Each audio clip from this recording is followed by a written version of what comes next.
This is the Possible Care for Dogs. The podcast begins. Welcome to a new episode of the Pawsible Care for Dogs podcast. In today's episode, we are exploring further English setter health, essential best practices for a happy and healthy life. Ah, the English setter.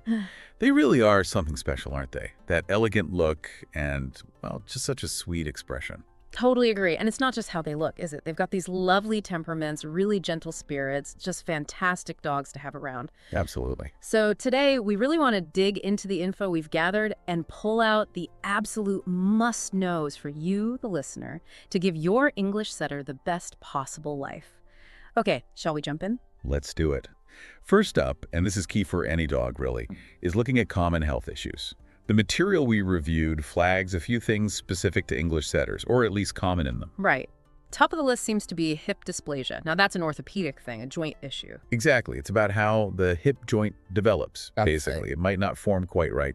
And what's interesting is the strong advice on regular screening and definitely keeping their weight down. Right. The info points towards OFA recommendations. That's the Orthopedic Foundation for Animals. They know their stuff. Keeping your setter lean really does reduce stress on those joints, especially when they're growing. Makes sense. Next is congenital deafness. This caught my eye because it mentions coat color. Yeah, that's a point worth knowing. Setters with a lot of white in their coat, statistically, might have a higher chance of hearing loss. Huh. Interesting. And the resource mentions the BAER test brainstem auditory evoked response. It's pretty much the standard, non-invasive way to check hearing in puppies. So if you've got a mostly white setter puppy, maybe ask the vet about that. Definitely worth a conversation. It seems the genes linked to those white patterns can sometimes be linked to hearing development too. So it's about testing, but also maybe knowing a bit about the dog's breathing lines. Good to know. Okay, moving on. Hypothyroidism. I think lots of people have heard of this, but what are the signs specifically for setters?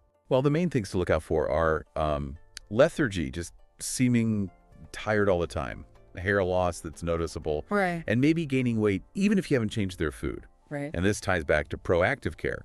The information really pushes for routine blood work.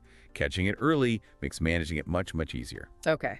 And the last one in this health section is PRA, progressive retinal atrophy. That sounds serious. It is, unfortunately, it's a degenerative eye condition. Over time, it leads to blindness. Oh, wow. And significantly, there's a mention of a 2021 study. I think it was in veterinary ophthalmology. It helped pinpoint genetic markers for PRA in setters. This really highlights why genetic screening is becoming so important, especially for breeders. Definitely. Okay, so that covers some key health watchouts. Let's shift gears to what we can do proactively. Nutrition seems like the logical next step. Absolutely. What goes in the bowl is fundamental. The guidelines suggest around, say, 2 to 3 cups of a really good quality kibble daily. Okay. And ideally, split that into 2 meals. Better for digestion, helps keep energy levels a bit more even. And it also mentioned joint support in the diet. That ties back to the hip dysplasia, doesn't it? It does, yeah. Adding things like omega-3s, glucosamine, and chondroitin is suggested. These can potentially help support mobility and joint health, especially as they age. How do those work exactly? Well, omega-3s are known for anti-inflammatory properties, and glucosamine and chondroitin are like building blocks for cartilage. So the idea is they help maintain the joint structure. Gotcha. Now, what if your setter has a bit of a sensitive stomach? That happens sometimes. It does. The advice there is pretty sensible. Look into limited ingredient diets or maybe even grain-free options. But, and this is crucial, always do this with your vet's guidance. Right. Don't just guess. Exactly. They can help figure out what the actual sensitivity might be. And you mentioned weight management earlier, but there was that Purina study reference too. Oh yeah, the lifespan study. That was quite something. It basically showed a really clear link. Dogs lived longer, significantly longer, actually. Oh. Yeah.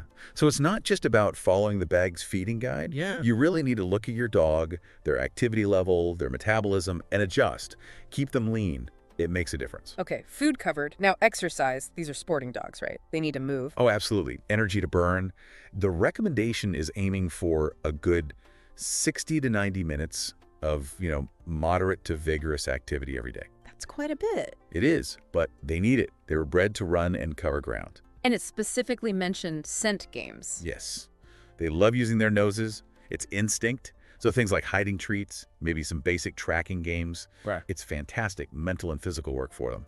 Really taps into that hunting heritage. Fun, and swimming came up too. Great option. Very low impact, so it's easy on the joints, but excellent for building muscle tone. Plus, a lot of setters really enjoy the water. And it's not just about running them ragged, is it? Mental stimulation is important too. Hugely important. Puzzle toys, advanced obedience training, anything that makes them think. Keeps their minds sharp, stops them getting bored. Bored dogs find their own fun, usually not in good ways. You got it. Mental exercise prevents problem behaviors, just like physical exercise does. All right, let's talk grooming. That beautiful coat needs work, I imagine. It does. It's gorgeous, but requires upkeep. Brushing about 3 times a week with a slicker brush is recommended. That's key to stop mats forming and get rid of loose hair. Especially with all that feathering on the legs and ears. Exactly. That needs attention. And bathing, maybe every 4 to 6 weeks or, whenever they find a mud puddle. Which they might. They might. And keeping the feathering trimmed, especially around the ears, is smart. Helps prevent moisture getting trapped, which can lead to ear infections. Ah, good point.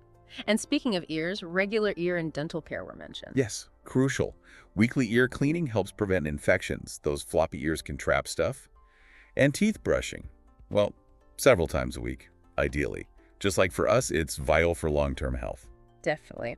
Okay, rounding things out with vet care. What are the essentials there? Well, the annual checkup is non-negotiable. It's the time for your vet to monitor everything: thyroid, joints, heart, the whole picture. And vaccines and parasite control, obviously. Standard, but essential. Keeps them safe from nasty diseases and pests. And for setters specifically, the info highlighted certain screenings during those checkups. Yeah, it suggested making sure hips, eyes, checking for PRA especially, and thyroid levels are part of the routine screening. Being proactive, catching things early, that's the goal. Makes sense. Okay, we've hit the main care points, but there were also some special tips just for English setters, right? About their personality. Yes, understanding the dog is key. They're incredibly affectionate. They really, really need to be part of the family, included in things they don't do well being left out. So not really an outside-only dog. Definitely not. They thrive on human connection. And they're usually gentle, great with kids, but also quite sensitive. Sensitive how? Meaning they respond best to positive reinforcement training. Gentle guidance, rewards. Yeah. Harsh methods can really backfire with them, damage their confidence. Good to remember. And a quick caution about off-leash time. Yes, that prey drive is strong. Birds, squirrels. If something catches their eye, they might just go. So unless you're in a totally secure, fenced area, supervision off-leash is super important. That instinct is powerful. Got it. Okay, really useful stuff. Mid-roll reminder. And just a quick pause here if you're enjoying this deep dive into English setter care and finding it valuable. This is a great moment to hit that like button and subscribe to the channel. That way you won't miss any of our future explorations into dog care.